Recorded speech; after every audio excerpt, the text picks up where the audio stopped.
بہت ہوندیاں جڑیاں اس تو میں ختم کرنا۔ اور آخری بات، کیونکہ کئی لوگ بے چین اور مضطرب ہوندے پوچھتے بھی بھئی یار رجب لنگ گیا معراج دی گل سی تسی سنائی نہیں، اور بھائی معراج ہوندا تے میں سناوندا، اے مک دی گل تانوں دسدا۔ میں عالماں نوں آکھیا جے معراج رجب ہویا ہوندا تے میری مت ماری سی، میں نہ سنا کراں کی، میں مجرم ہاں جدوں میں دس دینا بے جھوٹیاں گلاں لوگ میرے ویر پہ خلاف ہو جاندے کہ معراج ہویا۔ کوئی بندہ مینوں ثابت نہیں کر سکتا کہ معراج کہڑے مہینے ہویا تے کہڑی تاریخ میں، ایویں کولوں بنایا تسی حلوے کھانے تے بناؤندے پھرو، میں نہیں کر سکتا ممبر تے جہدا ثبوت ہی کوئی نہیں، کداں میں آکھاں 27 رجب نوں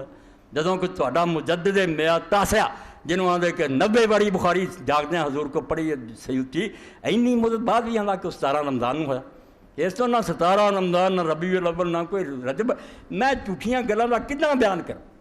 کئی دوست میرے شیعہ تسی جی حضرت علی دی ولادت دا ذکر نہیں کیتا، 13 رجب نوں کعبے وچ پیدا، اور میرے بھراؤ کعبے وچ پیدا ہویا ہوندا تو میں کردا،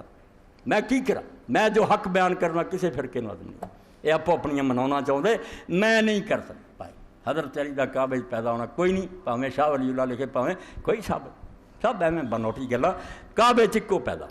وہ حکیم ابن حزام ہے حضرت خدیجہ دا پتیجا، وہ دی ولادت ہوئی تے شرف کوئی نہیں، ایویں آکھیں نا شان ہے بڑی، جویں کئی شیعہ آندے میں پھر یار یہ شان ہے چلو حضرت علی دی منی ہے تے رسولہ نہیں پیدا ہوئے، پھر حضور نہیں پیدا ہوئے پھر کی گل، حضور کٹ گئے، او کہ عقل کریا کرو، چانس کہ جمعرات نوں دروازہ کھلدا سی، عورتاں اس دن زیارت دے اندر جاندیاں سی، حکیم دی ماں بھی گئی پیدائش دا کوئی پتہ نہیں ہوندا، اتنے بچہ پیدا ہو، حکیم بن حزام ثابت ہے، ادوں علاوہ علماء نے لکھا کسے دا اتنے پیدا ہونا ثابت نہیں۔ اے ایک باتاں تحقیقی بھی دو چاندیاں کہ نہ معراج اس مہینے ثابت ہے نہ حضرت علی دی کعبے وچ پیدائش، اے خلاصہ دے، باقی اور کہڑی فرمائش پوری کریے، فرمائش نہیں، کہتا ہوں وہی بات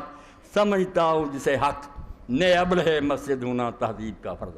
کسی نوں نہیں راضی کرنا، اللہ راضی ہونا چاہیے۔ وآخر دعوانا الحمدللہ رب العالمین وصلی اللہ تعالی علی